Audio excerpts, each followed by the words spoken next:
بسم اللہ الرحمن الرحیم والصلاة والسلام علی رسول الکریم وعلی آلہ وأہلہ وأجمعین۔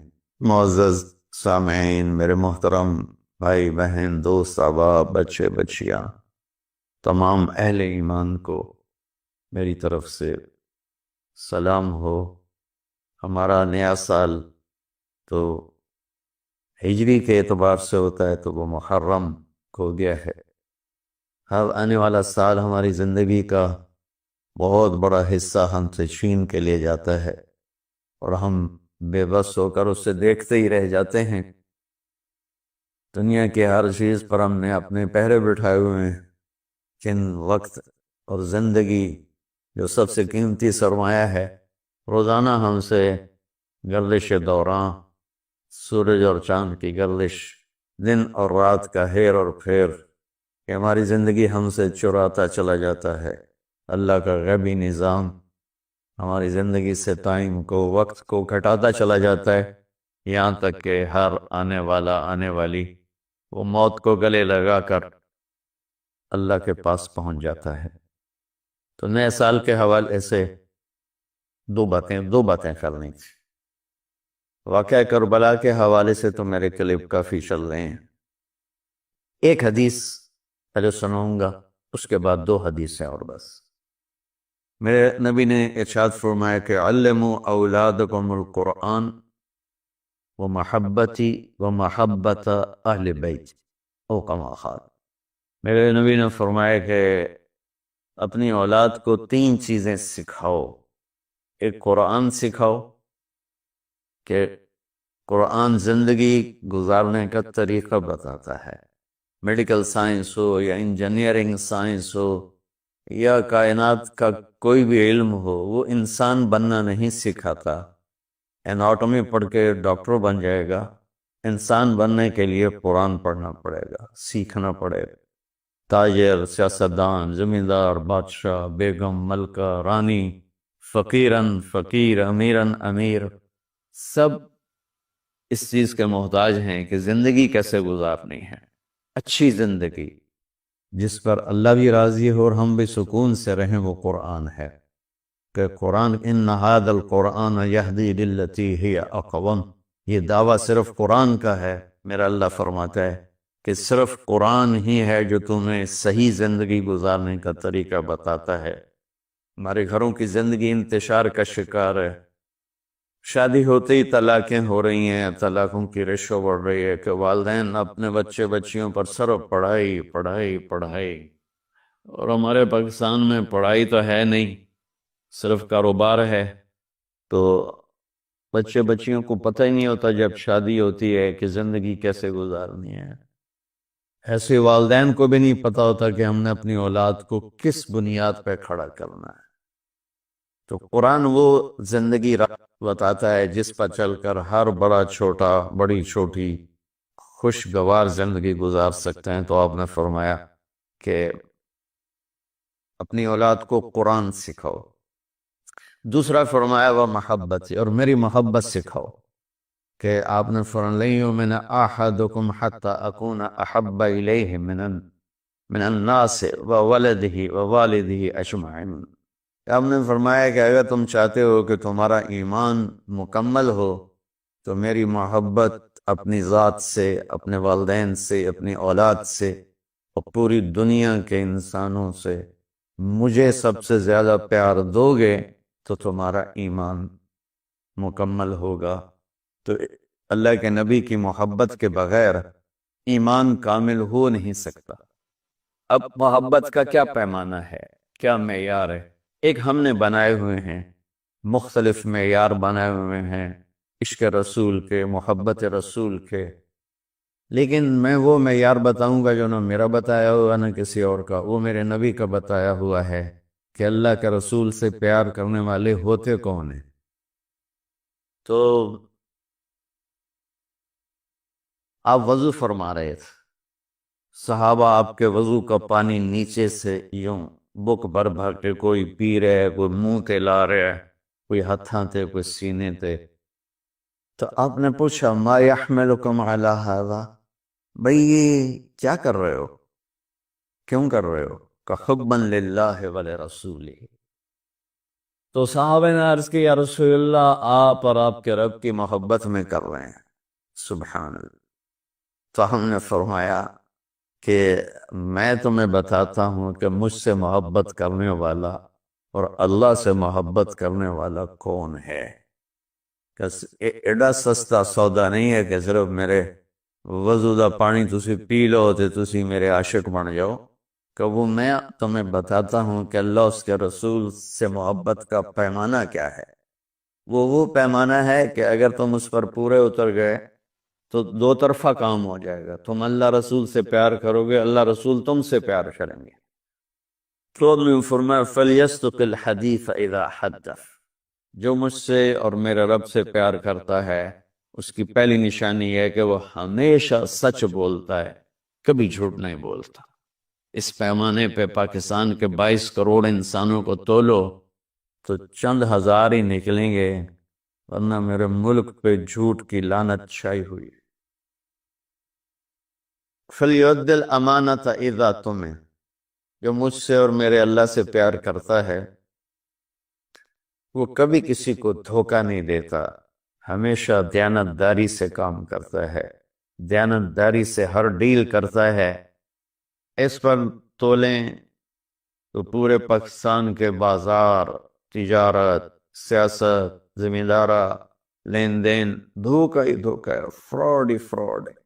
اس میں بھی چند سو ہی نکلیں گے جن کو اللہ رسول کے محبت کی گارنٹی ملے گی۔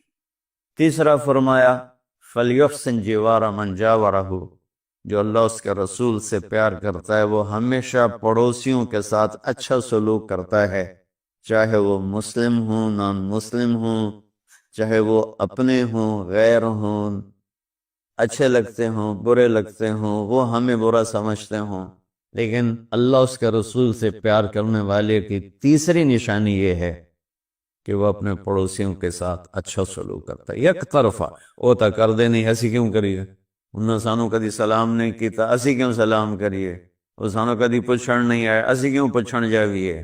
یہ عشق رسول کے دعوے دار تو ہو سکتے ہیں، اللہ کی بارگاہ میں ان کی کوئی گارنٹی نہیں ہے، یہ خارج ہے۔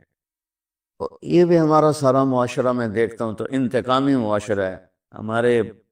ہمارے علاقے کی مثال ہے جی، قدمہ دے قدم ہون دن، کیا مطلب کہ جو ہمیں پوچھنے آئے گا ہم بھی پوچھنے جائیں گے، جو ہمیں سلام کرے گا ہم بھی سلام کریں گے، جو نہیں کرے گا تو ایسا کیوں کریے۔ یہ میرے ملک کے اخلاق یہ ہیں، اور میرے نبی فرما رہے ہیں کہ مجھ سے محبت کی تیسری نشانی یہ ہے کہ وہ یک طرفہ ہو کر اپنے پڑوسیوں کے ساتھ اچھا سلوک کرتا ہے۔ تو اس حوالے سے نیا سال شروع ہو رہا ہے، ہم قرآن سیکھیں، اللہ کے نبی کی محبت سیکھیں۔ تیسری چیز فرمائی وہ محبت اہل بیتی، اور اپنی اولاد کو میرے اہل بیت کی محبت سکھاؤ۔ سبحان اللہ، اس کے بغیر نہ ایمان مکمل ہے، نہ زندگی مکمل ہے، نہ راستہ طے ہوگا۔ کہ آپ نے فرمایا غدیر خم کے موقع پر جب آپ حج سے واپس تشریف لا رہے تھے کہ میں تم میں دو بڑی بھاری چیزیں چھوڑ کے جا رہا ہوں، اگر ان کو مضبوطی سے پکڑ کے رکھو گے تو کبھی گمراہ نہیں ہوگے اور مجھ سے عامل ہوگے۔ خلاصہ کے طور پر ایک میری کتاب اور ایک میرے اہل بیت۔ تو ہم نے قرآن کے ساتھ بھی ناانصافی کی ہے اور اہل بیت کے ساتھ بھی ناانصافی کی ہے۔ درد سے کہہ رہا ہوں یہ بات، میں فقہ واریت سے بالا تر ہو کر یہ بات کر رہا ہوں کہ ہمیں اگر ان کے گھرانے سے پیار نہیں ہے تو وہ کیا ایمان ہے اور کیسا ایمان ہے۔ تو اللہ اس کے رسول نے جو محبت کی نشانی بتائی ہے وہ بھی میں نے بتا دی، اور جو اللہ کے نبی فرما رہے ہیں کہ 3 کام اپنی اولاد کو سکھاؤ، قرآن، میری محبت، میرے اہل بیت کی محبت۔ تو آؤ بھائی ہم اپنے ملک کے لیے بھی ایک اچھے پاکستانی بنے، سچ بول کے، دیانتداری، محبت، ایثار، وفا، صحیح تولنا، صحیح بولنا، اور ماں باپ کی خدمت، بیوی کے ساتھ اچھا سلوک، اولاد کے ساتھ محبت۔ یہ سارے وہ چیپٹر ہیں جو اس وقت بالکل ادھورے پڑے ہوئے ہیں۔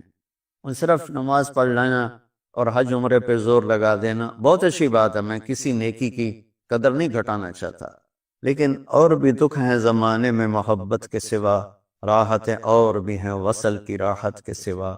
اسلام تو ایک زندگی ہے، یہ تو چند مختصر عبادات پوری زندگی پر تو نہیں ہے نا۔ اس لیے میری فریاد سنو اللہ کے واسطے، علماء سے بھی کہتا ہوں، خطیبوں سے بھی کہتا ہوں، اپنا مسلک پیش نہ کرو، اسلام پیش کرو۔ اسلام ایسی خوبصورت زندگی ہے کہ اس کا خریدار آپ کو ہر انسان بنے گا۔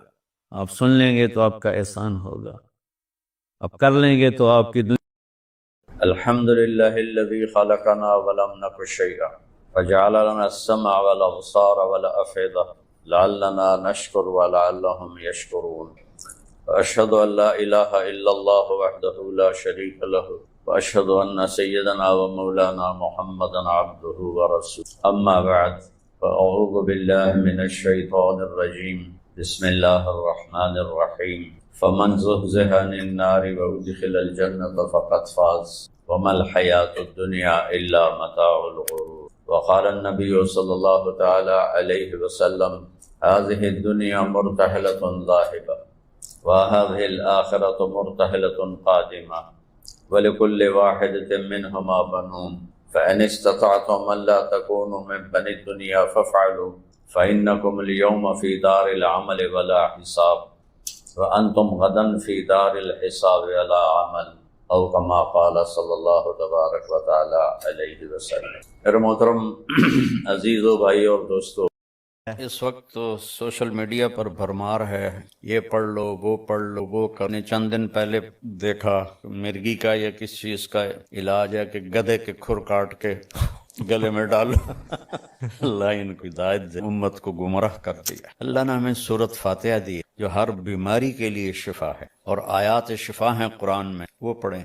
آخری دو صورتیں اتری ہی اس لیے تھی، ہمارے نبی پر جادو ہوا، اللہ تعالیٰ نے قل اعوذ بالفلق قل اعوذ، کسی عامل کے پاس جانے کی ضرورت، تقریباً سارے عامل 2 نمبر سوائے کمائی کے اور کوئی چکر نہیں، اور لوگوں کے ضعیف ایمان سے وہ فائدہ ہو۔ ایک ایمان کا ضعف ہے، ایک جہالت ہے، تو اس سے عاملوں کی تو مٹی بھی سونا بنتی جا رہی اور لوگ ویسے کہ تو اس لیے عاملوں سے کوئی 3-4 میل دور رہیں، نماز پڑھیں، نفل پڑھیں۔ ابو ہریرہ رضی اللہ تعالیٰ عنہ لیٹے ہوئے تھے، آپ نے فرمایا کیا ہوا؟ کہ پیٹ میں قم فصل فإن فی الصلاۃ شفاء۔ ابو ہریرہ کیا ہوا؟ کہ جی پیٹ میں درد۔ کہ اٹھو نفل پڑھو، نماز میں شفا ہے۔ یہ عمل بتائیں تو عاملوں کی روزی جاتی، وہ کہتے اس لیے گزارش ہے کہ عاملوں سے دور ہی رہیں۔ تو اور اسباب کو پر توکل کرنا یہ تو جہالت، اسباب کو بیکار سمجھنا یہ بیوقوف۔ اللہ نے بنایا کیوں ہے سب کو؟ سارا اس لیے تو والذی خلق لکم ما فی الارض، یہ سب کچھ جو بنایا تمہارے لیے اللہ۔ اور اللہ کے نبی نے خود حضرت سعد بن ابی وقاص رضی اللہ تعالیٰ عنہ کہ مرض کی تشخیص کی، انک لمفعول، تجھے دل کا دورہ ہے، کچھ 7 کھجوریں عجوہ کی گٹھلی کوٹ کھلاؤ، یہ تو اپنی طرف سے۔ پھر فرمایا اس کو حارث بن کلدہ کے پاس بھیج، وہ اس کا علاج کر۔ بسم اللہ الرحمن الرحیم، اور خوف زدہ کر دیا ہے۔ سورۃ فاتحہ کے بارے میں حضرت علی رضی اللہ تعالیٰ عنہ کا ارشاد عالی ہے، اگر میں سورہ فاتحہ کی تفسیر لکھاؤں تو 70 اونٹوں پہ لادی جائے گی، 70 اونٹوں پہ یعنی ہر آیت کے لیے 10 اونٹ۔ 70 سے مراد 70 نہیں ہوتا، بے شمار، عربی میں بے شمار اونٹ۔ اور بطور ثبوت ایک واقعہ کہ ایک دفعہ تشریف فرما ہوئے اور فرمانے لگے آؤ میں تمہیں بسم اللہ کی تشریح کرو، بسم اللہ الرحمن الرحیم۔ اور عربی وہ زبان ہے جس کے حروف کے بھی مطالب اور معنی ہوتے، واو کے مطلب ہیں، با کے مطلب ہیں، تا کا۔ تو بسم اللہ کی با پہ عشاء کی نماز کے بعد درس شروع کیا، فجر کی اذان ہو گئی، با کا کبھی سفر طے نہیں ہوا تھا، تو میں کیا کروں گا یا میں کیا کر سکتا ہوں، ادنا سا طالب العلم۔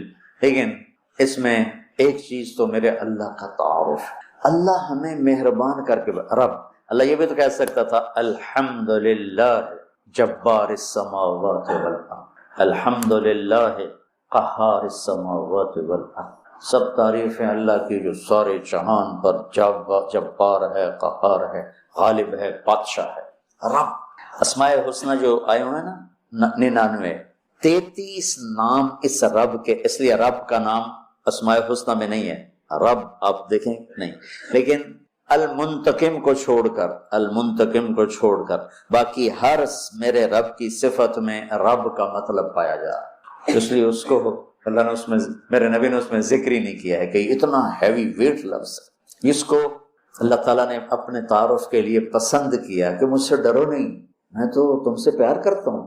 وہ پیار جو ماں اپنے بچے سے کرتی ہے وہ تو بہت تھوڑا ہے، میرے پیار کی کوئی انتہا ہی کوئی نہیں ہے۔ ماں کا پیار تو مختصر سا ہوتا ہے، اور میرا تم سے پیار لامحدود ہے۔ پہلا تعارف یہ ہے کہ وہ بہت مہربان، پالنے والے کے ساتھ ہے کہ حاکم ہے، بادشاہ ہے، رب بادشاہ کو کہتے۔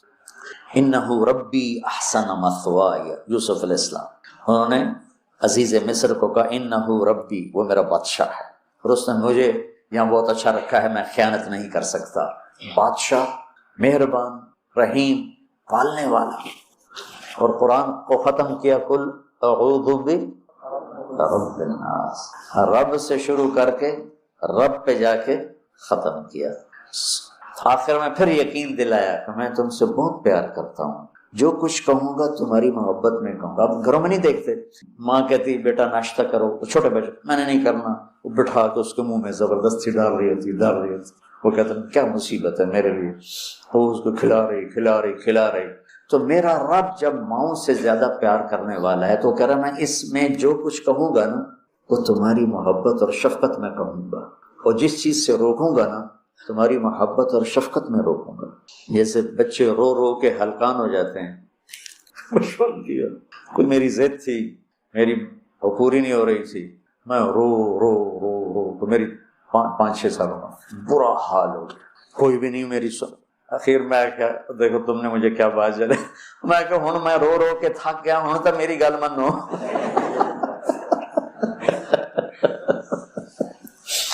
نہیں مانی گئی، کیوں؟ میرے لیے ٹھیک اور مجھے پتا نہیں۔ تو اس مقدس کتاب میں جب اللہ کہتا ہے یہ نہیں کرنا تو اس میں ہلاکت ہے، یہ کرنا ہے تو اس میں ہمارا نفع ہے۔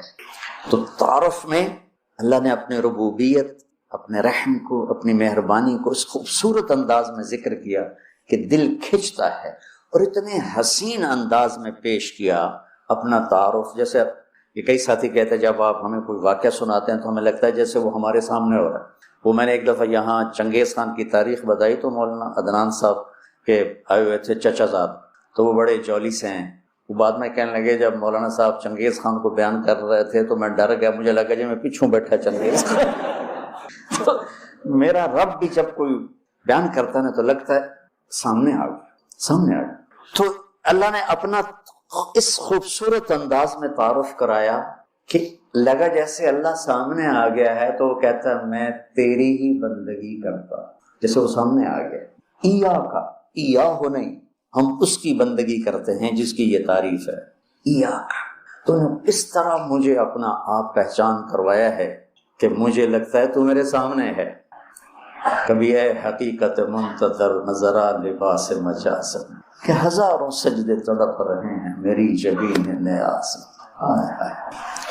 تو مالک یوم الدین تک یوں لگتا ہے جیسے اللہ سامنے آ گیا، کہتا ہے جب تیرے جیسا شہنشاہ ہو تو میں کسی اور کی بندگی کیسے کر سکتا ہوں؟ جب تیری جیسا شہنشاہ ہو تو میں تیرے سوا مدد کے لیے اور کس کو پکار سکتا ہوں؟ مدد صرف اللہ سے مانگی جاتی اور کسی سے نہیں۔ ایک آپس میں ایک دوسرے کی مدد کرنا، مدد مانگنا، لیکن ایک ہی ذات ہے جس کے سامنے جھولی پھیلائی جاتی ہے، وہ اللہ ہے۔ ایک ہی ذات ہے جس کو پکارا جاتا ہے، اللہ ہے۔ ایاک نستعین، تیری تجھ سے مانگوں گا اور کس سے مانگوں گا؟ اور اللہ نے سب سے کہا ہے سب کی سنوں گا۔ ہمارا جو حالت ہے نا وہ جی ساڑی سندا نہیں توڑی موڑدا نہیں۔ ارے بھائی بے نیاز ہے اور مہربان ہے، جس کی چاہے موڑ دے، اس میں کیا؟ تم مانگنے والے بنو، وہ دینے والا ہے، لیکن پکارو اسی کو۔ وَإِذَا سَأَلْتَ فَاسْأَلِ اللَّهَ وَإِذَا اسْتَعَنْتَ فَاسْتَعِنْ بِاللَّهِ۔ جب مانگنا ہو اللہ سے مانگ، اور جب مدد کے لیے پکارنا ہو تو صرف اللہ کو پکار، اللہ کے سوا کوئی مدد کرنے کے قابل۔ إِيَّاكَ نَعْبُدُ وَإِيَّاكَ نَسْتَعِينُ۔ مجھے یاد آ گیا، پڑھا تھا کہیں کہ ساری آسمانی کتابوں کا خلاصہ ہے قرآن، اور قرآن کا خلاصہ ہے سورۃ بقرہ، اور سورہ بقرہ کا خلاصہ ہے سورہ فاتحہ، اور سورہ فاتحہ کا خلاصہ ہے ایاک نعبد و ایاک نستعین، ایاک نعبد و ایاک نستعین۔ آگے ایک عجب دعا ہے، اہدنا الصراط المستقیم، یا اللہ میں سیدھا راستہ دکھا۔ جتنے انسان کے علاوہ مخلوق ہے وہ ماں کے پیٹ سے صحیح زندگی گزارنا سیکھ کے آتے ہیں، اللہ کی طرف سے ان کے اندر یہ چیز ڈلی ہوتی ہے، ان کو پیدا ہوتے ہی پتا ہوتا ہے یہ کھانا ہے یہ نہیں کھانا، ادھر چلنا ہے ادھر نہیں چلنا، یہ دشمن ہے یہ دوست۔ آج پہلے دن چوہا اپنی بل سے نکلا، اپنے کھڈ سے نکلا، سامنے بلی دیکھی بھاگ کے واپس آیا، اس کو اماں نے تو نہیں بتایا تھا کہ بلی تینوں کھا جائے۔ میں ایک عام مثال دیتا ہوں اپنے بیان میں کہ بکری کو گوشت کھلاؤ مر جائے گی نہیں کھائے گی، شیر کو گھاس کھلاؤ مر جائے گا نہیں کھائے گا، کہ وہ اپنی زندگی گزارنے کا طریقہ ماں کے پیٹ سے لے کر آتے ہیں۔ انڈے سے نکلتے ہی چونٹی سیدھی چلتی ہے، راستہ بناتی ہے، سیدھا راستہ چلتی ہیں، پوری لائن چلتی ہے، 1 سینٹی میٹر سے آگے دیکھ نہیں سکتی، کہاں سے ہو؟ اللہ کا نظام، اللہ کا علم کہ ہر مخلوق پیدائشی طور پر جانتی ہے یہ کھانا یہ نہیں کھانا، اور انسان جانتا نہیں ہے، نہ دنیا میں صحیح چلنا جانتا ہے نہ آخرت کو تو ویسے نہیں پہچانتا۔ تو اللہ نے یہ دعا فرض قرار دے دی، ہر رکعت میں یہ دعا فرض قرار دے دی، مانگو کیا؟ اللہ میں سیدھا راستہ دکھا۔ سیدھے راستے سے ہم عام طور پر سمجھتے ہیں کہ آخرت کا سیدھا راستہ ہو، ہر پل میں مجھے صحیح کیا کرنا ہے وہ دکھا، الصراط، اس میں دنیا کا بھی ہے اور آخرت کا بھی۔ صبح اٹھا، فجر کی نماز پڑھی، یا اللہ اب صبح ہو گئی ہے، کام پہ جانا ہے، یا اللہ مجھے سیدھا راستہ دکھا، میں تیری اپنی دنیا میں کیسے سیدھا چلوں کہ تو راضی ہو جائے، اپنے دین میں کیسے سیدھا چلوں کہ تو راضی ہو جائے۔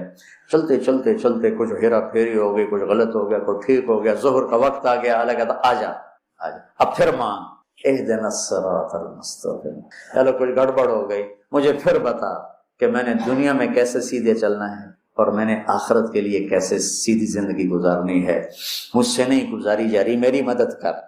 اللہ نے پھر تازہ دم کیا، چل جا، پھر ہیرا پھیری ہوئی، اونچ نیچ ہوئی، نہ کہا جا عصر میں آ جا، عصر میں آ گیا، مانگ، کیا مانگوں کا؟ مانگ کے میں تمہیں سیدھا راستہ دکھاؤں، چونکہ تمہارے اندر یہ جانوروں کی طرح چپ ہے نہیں، انہوں نے وہی کرنا ہے جو ان کو ان کے اندر ڈال دیا ہے، یہ درختوں میں چپ ڈال دی۔ کبھی آم پہ انگور دیکھا، انگور پہ کریلا دیکھا، کبھی شیشم پہ پھل دیکھا، اندر میں ڈال دیا گیا ہے، تجھے پھل دینا ہے، کون سا دینا ہے، کس موسم میں دینا ہے، کس رنگ میں دینا ہے، کس ذائقے میں دینا ہے، کس خوشبو میں دینا ہے، کس تاثیر میں دینا ہے۔ تو ہمیں اس میں اللہ تعالیٰ نے دونوں تاریں ڈال دی ہیں، اچھائی برائی، تو لگا آؤ پھر مانگو، عصر میں پھر مانگو، پھر جائے کو اونچ نیچ ہو جانے کا آ جا، مغرب میں پھر مانگ، وہ کتنا مہربان ہے، آ جا مانگ یا اللہ، پھر گڑبڑ ہو گئی، پھر دیکھا راستہ، پھر کہا چلو عشاء ہوگی آ جا، اب حالانکہ اب تو نے سو جانا ہے، لیکن سو رات میں کتنی برائیاں ہوتی ہیں، سب سے زیادہ برائیاں تو رات کو ہوتی ہیں، تو آجا پھر مانگ کہ میں تیری رات صحیح گزروا دوں، تیرا ہر پل صحیح گزروا دوں، اور پھر آخرت کا راستہ بھی تجھے صحیح دکھا دوں۔ یہ اہدنا الصراط المستقیم، ہر پل میں سیدھے راستے کو مانگنا ہے، ہر پل میں سیدھے راستے کو مانگنا ہے، اور صراط چوڑے راستے کو کہتے، مستقیم سیدھے راستے کو کہتے۔ یہ ہمارا موٹر وے بن گیا ہے ہمارے گھر تک، تو ہم نے وہ پینسرے جاؤ، گوجرے جاؤ، ٹوبے جاؤ، رجانے جاؤ، پیر مال جاؤ، سندیلیاں لے جاؤ، عبدالحکیم جاؤ، دھکے کھاندے کھاندے گھر جاؤ، وہ چھوڑ کے ہم 1.5 گھنٹے میں یہاں سے، پہلے 3.5 گھنٹے لگتے تھے، ہم 1.25 گھنٹے 1.5 گھنٹے میں گھر پہنچ جاتے ہیں۔ یہ صراط اور غیر صراط کا فرق ہے کہ آدمی جب راستے کا چناؤ کرتا ہے تو کہتا ہے میں راستہ سیدھا، راستہ کھلا بھی ہو چوڑا بھی ہو، کھلا بھی ہو چوڑا بھی ہو، تو اللہ کہتا ہے میں قربان جاؤں، اور اللہ ہمیں کیا، او میرا بندہ اے مانگ، اے مانگ، میں تینوں موٹر وے تے چڑھاؤں، میں تجھے موٹر وے پہ چڑھانا چاہتا ہوں، تو بولے دی جھگی دی گلیاں پھر لتن